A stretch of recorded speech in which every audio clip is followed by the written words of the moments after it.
Hello everyone and welcome back to this project. So we are moving a bit forward and today, as we planned, we are gonna work on the colors. But before I start on that, there is something you might remember. I had difficulties with having the same colors on my model when I did the character design. So what I'm gonna show you today is the solution I found. I'm just gonna select a few colors and draw some lines here as an example.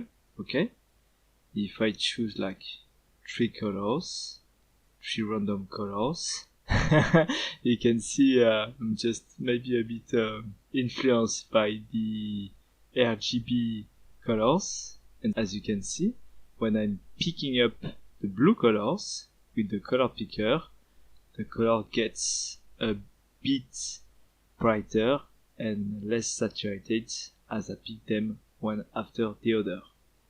Why is that? This is because of the color management system that you can find here in the render properties panel. At the bottom of it, you've got a color management section and it's set by default now in Blender to filmic. This is to simulate what the lights and the brightness really does in real life.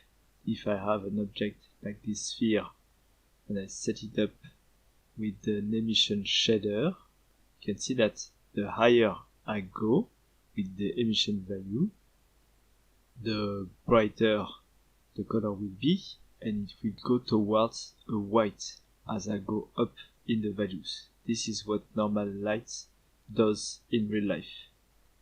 And before that, we had another color management system, which is called here the standard color management system. Okay, and in this case, when you had a really bright light, this will make the color go a bit more saturated and brighter, which is not what happened in real life.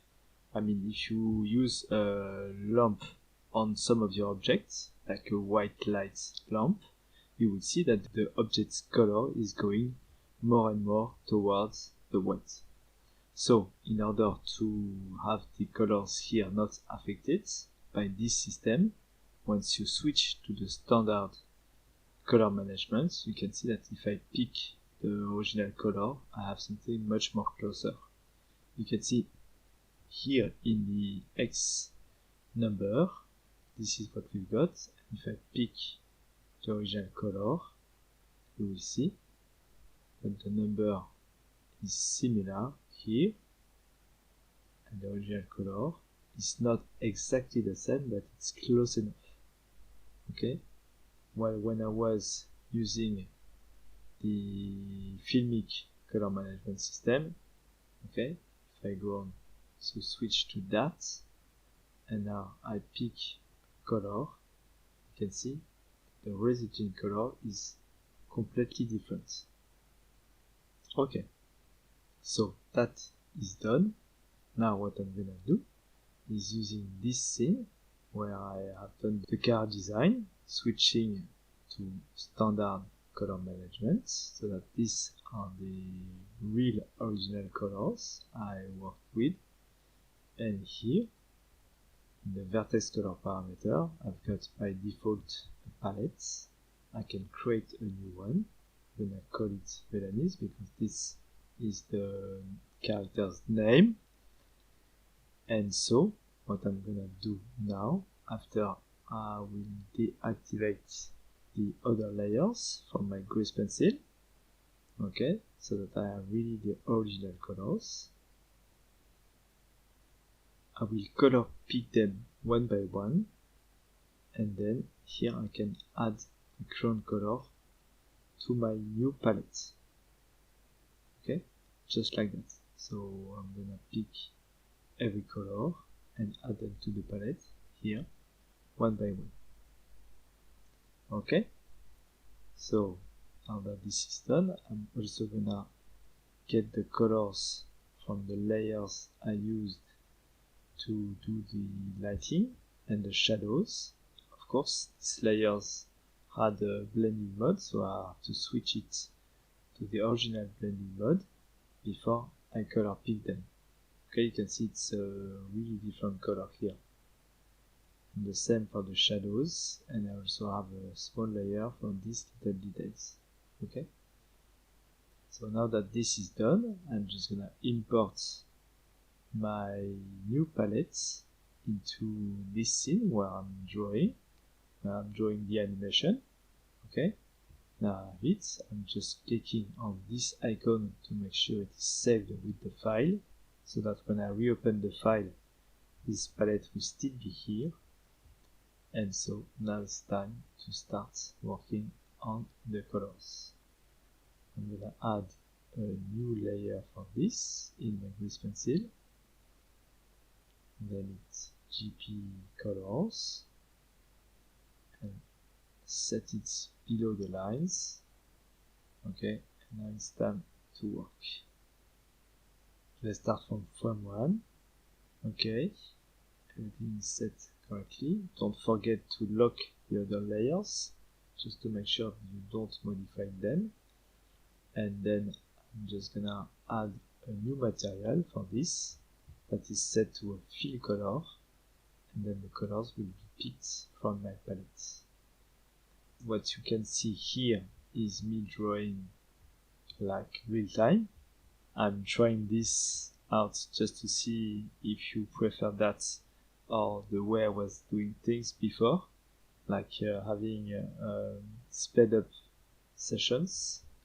The main difference is that this is gonna last something like 18 minutes till the end of this section, and I'm not sure you want to just look at that for 18 minutes straight on. I will eventually run out of things to say, because you know, when you do things like that for hours, usually I don't talk when I'm working. I'm just focused on what I'm doing. Now this is a voice over, of course, and I don't say anything because I don't think this during this process I have something to teach. Usually I always try to have something to teach, so in this situation I need to talk, but right now I'm just like laying a color, modifying it using either the edit mode or the sculpt mode, and once the first color is done and is correct, I'm just adding on top of that the next one. What I found to be useful was to plan the order of my colors, meaning that I could start with the skin, and knowing that the hairs would be on top of them. You can't see it now, but later on what I did was to just draw over the lines when it comes to the skin color, and then I would be much more careful with the hair colors because they were on top of them, and that was the part that I needed to be right. Okay, and then I did it for all the other parts of my drawing. A major takeaway from this, I already talked about that in the earliest videos, was that I need to train again for 2D animations. There are a lot of things that I don't know yet. This is the first one. I always wanted to do it in 2D because it's maybe strange for most of you guys, but I'm not good at I don't consider myself as being good at 2D, so this challenge was to make me improve in this field.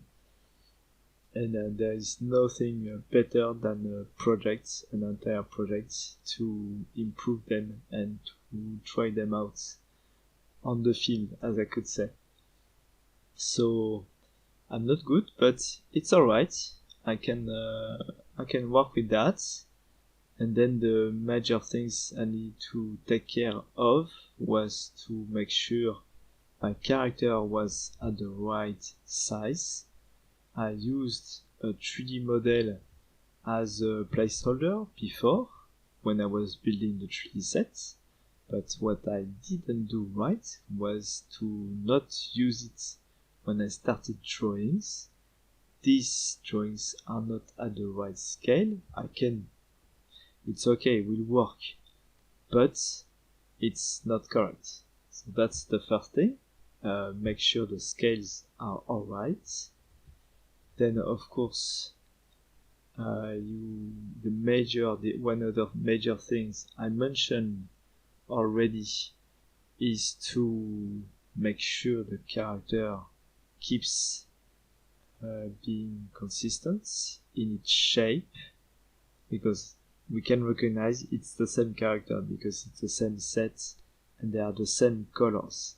But you will agree with me, at some point the face is not exactly the same. Okay, so for the moment that would be alright, because this is my first 2D animation project. This is one shot out of a lot of them. The danger is that I will be improving. I said danger because something that I need to take into account is that while I will be working, I will be improving, and the shots at the end might be much more better than the first one. And the question would be at this moment to either go back and redraw the first shot, this one, or the first few shots that weren't to the same level, that would not be at the same level afterwards, or to just leave it be, or to try to make the last shots quote unquote bad, or as not good as the first one, so that the bad drawings are consistent throughout the project. And well, I have no idea how it will turn out. I'm still happy because not because it's great and I'm the best. Of course, it's not right, but because it's out. It's not great, but I'm still I don't feel like a failure. I feel like this is a challenge. I feel like I have still a lot of things to learn and to improve on, which is very good. And well, I don't feel bad. Okay, and I think that even if the drawings aren't great, you can still tell a story. You can't guess what the story is here because you don't have the real title of the short film, and just one sequence like that won't tell you what's going on. But so far I'm satisfied with what I am doing, and I think I'm just gonna continue working on that. Okay, so that was some kind of long discussion. I'm sorry, but I think I have to stop now. There is a lot of things going on after that, of course. Don't quit now, but I don't want this to be too long for you as well. Okay, so what I did next, I tried to see how it's looking like when I would switch to a more rendered view, and as you can see, there is a problem. The character is just too bright, as if it was in direct sunlight, and what is going on is that although the grease pencil can use lights, the 3D object nor the grease pencil object casts shadows on itself or on the grease pencil object. So there is no shadows here, so it's looking like it's being hit directly by the sun, and that won't look good in this project. Okay? So what I came up with for that, I don't know if I can call that a solution, but that's what I found to be working, that I've added a spotlight and I orientated towards my character. Okay? And what I did from here was to give it a negative value. If you give a spotlight a negative value, this will subtract the actual light. Okay, it's a bit tricky. I won't recommend you use it, but for that, at the moment, I can't see anything that will make the job other than that. Okay, so here I'm just trying to orientate my spotlight so that it's looking still alright. Okay, and what I did was to check the 3D object for the light direction before I could modify it on my grease pencil object and have it working as expected. Like the light is supposed to come from the top right corner. Okay, I'm still gonna add the light and shadows layers on this grease pencil object, but maybe this could add something else that will make the character look like it's belonging to the scene as well, because the scene is in 3D, and it might be a good thing to have it like that. I'm not sure yet. Okay, so here was just a small part where again I would show you what I did for the cleanups, using the trick of having planes on top of which I would snap my 3D cursor to make sure my colors are on top of the tables or the 3D elements as it's supposed to be. Okay? And I'm not gonna show you all the process following that, okay, because you've already went through some of it. So this I'm gonna skip up to the point where this is the final result. So as I said, not the best piece of artwork. You can see a lot of things not being right.